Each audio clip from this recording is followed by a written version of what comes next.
Hey sister, nó ơi có tí lâu. Thế có tụ nhà nè, we are very happy that nó ý này tàu là chị ok. Ưu trong xe thì anh ấy要拜. You guys gonna go and start your life, and we're really happy for you guys, and we want the best for you guys. Sao cái nếu chị là我个刀，佢只佢个刀，是那有老嘅，有那能啲啲，you know，只摸自了鸟了，摸白是，我啲啲，我哋有个刀有。比有能啲啲啊，就那都冇啦。You know, I've been waiting for this day that you know，嗰陣就到讀個路了，嗰種些係啲，you know, you found something that you love, something that you can live and grow old together. I'm happy for you guys. I'm very happy for you, B, and I'm glad you found the one. Congratulations.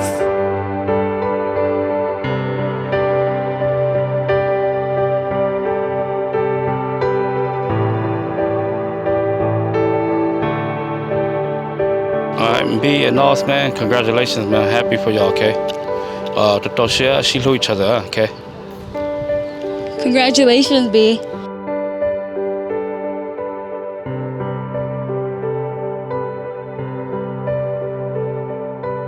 Hi, em Bin, để nó cũng có tuần nu chỗ mua thế nhá, nào lý nữa. Hi. Lúc nào giờ inu trong xe cái kia, nhưng giờ inu à, tu xe đấy chỉ biết mất chạy qua ít khó kể trong xe nữa, ok?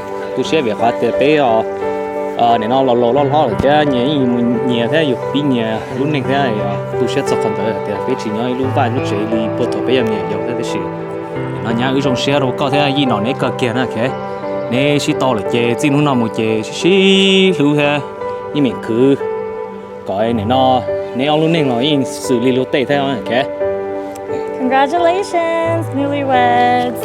Wishing you guys a lifetime of happiness. And marriage is all about patience and finding ways to make each other happy when you guys are upset. And make sure to always communicate with each other. I feel like that's a really big one.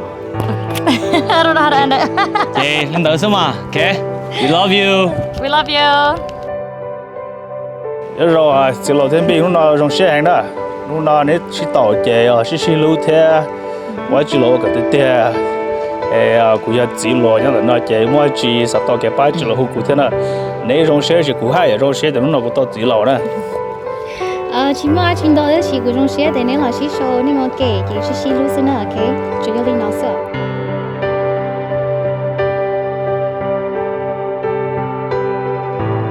R&B, congratulations on your wedding. Hope y'all forever know us, and hope I can still come and sleep over at your house when I come visit you.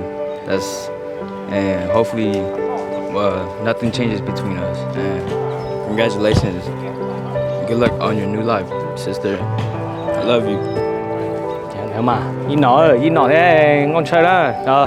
Có tụi mình cũng nung giờ nó chơi nung sport hai lần đầu đấy chứ mà cũng mới tụi ba sớm đâu nữa khỏi tiền nữa mà cái lọ nữa tôi học qua thế gì bây giờ trong xe đâu có ok bây tụi mình thế gì này nè ok nếu muốn nó chơi ý mình ở luôn nên tua khó lúc ấy nên nó nếu tiền mình tụi mình nhỏ ra cứ cả giàu đâu này xí nữa ok chơi nên đó tụi nó chơi gì nữa ý nó tụi nó chơi gì đó tụi em mua anh này Jerry Curls nó But we love you guys. Yep.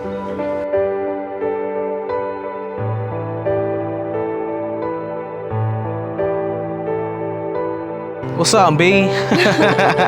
Cô chơi cô yêu B to little brother phi啦，chơi cô thấy cô wife sai ít họ lừa B thế, cô tự nhiên nó sẽ trong xe hình, cô tối tự nhiên gì thế, đó này trong xe, em muốn chỉ chơi nó bé hụt thế, hụt bé thế chơi you know, the share she lose her career, okay? Love you both, man. Love you guys. I'm proud of you. Hey B, Nos, nhớ rong, nhớ chữ công thế, Yazver, Elliot and Camila. I wanna say congratulations. I love you guys both. We know we have a good brother-in-law. You picked the right guy. Hope you guys the best in life. If anything, we're always family. We're always here to help. So I love you guys. I love you, Auntie. Hey, Uncle. Yeah. Love you. mình xài con chó nữa lúc nào cũng có tổ ăn cầu àจะรู้นะมาก็จีnhauใจกูจีหายถ้าชิมานู่นเราก็จีnhauเลยจะกูหายนะดูก็เขยกับมัวก็รุ่นนั่งจะโตเชื่อมัวนะก็ช่วยเจ้าหนุ่มช่วยจ้องกับมัวจะไปก็จะหนุ่มเที่ยก็จะนั่นเราอย่าตัวใช้ก่อนนะเราเชื่อปากก็รุ่นนั่งนะกูก็ตัวอังกฤษไปเฉยๆลูกก็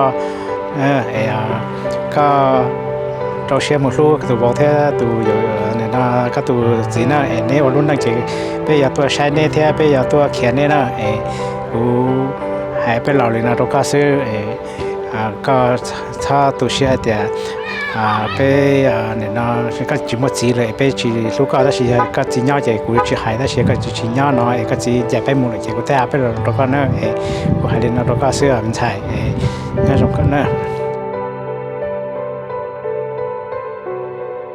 Hey B, congratulations today on your wedding. Me and Now are super happy for you. Lại bài ổn này hết bài gì đây, you know, tôi sẽ ổn này thế, tôi sẽ lưu ý từ husband thế, là chỉ là trả lại you nông lúa thế, you chắc chắn chán cho thế, okay? And hopefully you guys have a baby so we, you know, be even bigger and be, you know, have more nieces and nephews. Nos, congratulations. Welcome to the Vu family.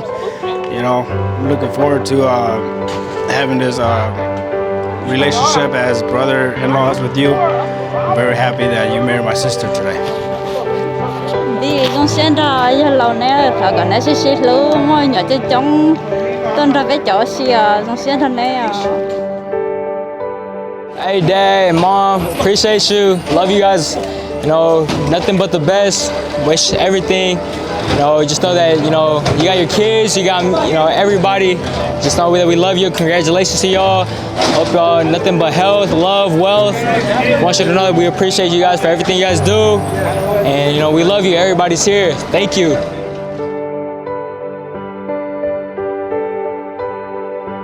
Congratulations, B and us. You know, I wish y'all nothing but happiness. Yeah, I'm your cousin, first cousin, Bubba. All the way from Florida, you know, congrats. I hope y'all make some beautiful babies, cause we want to see y'all's babies. Congratulations though. I don't know what to say. I'm young, but I know y'all young too, so I want the best for y'all. Yeah, congratulations guys.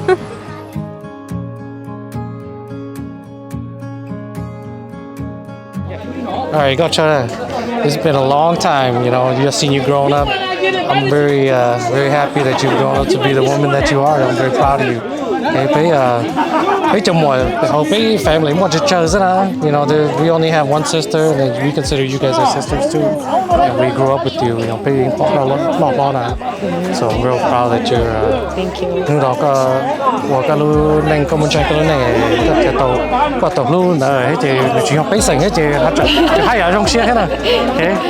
I'm real happy for you, right?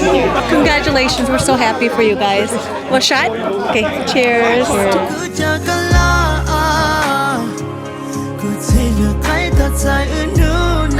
Nó nói hơi tung cô nhà nó mà xài đấy. Cái chỉ lên nó còn nhẹ nhõm lên cái nhận thằng lọ cái. Tôi đã nói là cái số tu xem mà. Quý cho cái thằng cô lọ phút thâu. Mê. Cơ một tụi mình xài mê. Ta cho nên nó cái dân này lo chỉ lo nên dạy cho nhá cho đủ tí cái số tu xem đúng không? Cú sao có tôi của quân trạo Florida thế mà. Lu có thia, lu bảo thia, lu cho cái tí thia nên nhớ chúng phải nói gì, cho nên giờ phải chơi phải tôi phải nói thêm một này sẽ được chúng, bây giờ nó tụm thay mùi nữa, cho nó lu sẽ chỉ chẳng lắm không, lu cứ lu tí, cụ tôi chỉ muốn nhận khó khăn của muốn năng, cũng một chỗ đấy sống chơi, chỉ lu tệ khu là tiền thay, muốn năng chỉ cũng muốn năng sẽ đúng không? Vào luôn năng tôi chỉ trong tôi chỉ có phản tư cái tôi năng nhẹ tôi nhẹ tôi lúc chỉ đầu coi lên tôi muốn tôi chơi lo tôi có tôi xem đâu mà có phải cái mà lên lúc cái nhẹ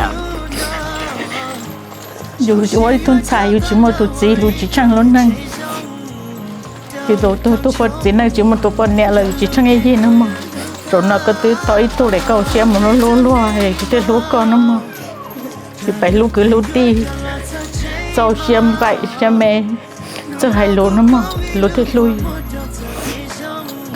có tôi bỏ con này tôi cái gì bé cái tôi bỏ để bé trong trả cái cho luôn có cho một số vào rồi thì lúa con nó mà cái tin nó chăm nó mà hồiอยู่ตัวmột ba lần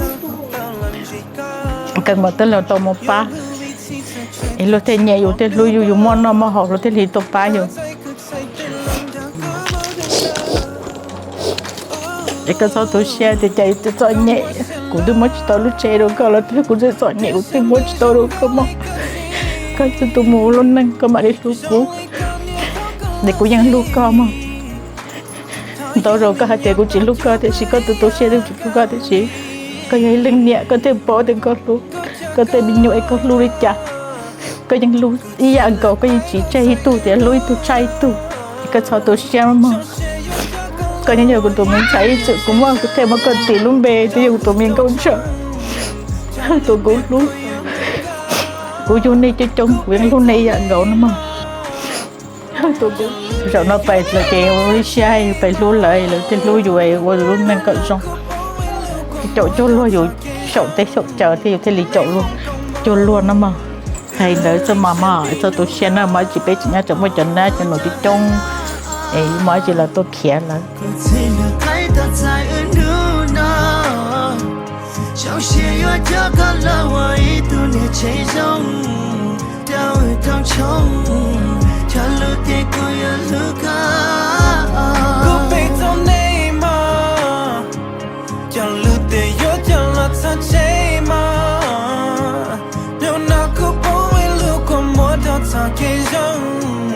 ในฟงกงมองอือลุนิ่งเชปีนูน้อย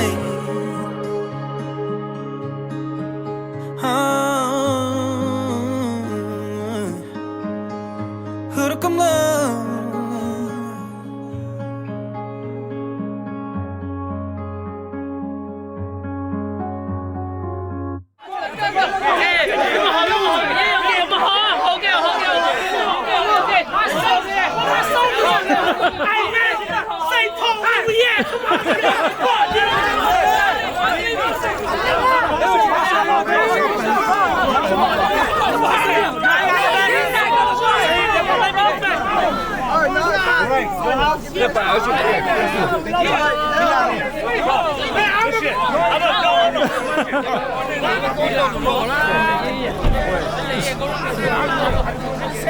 Hey,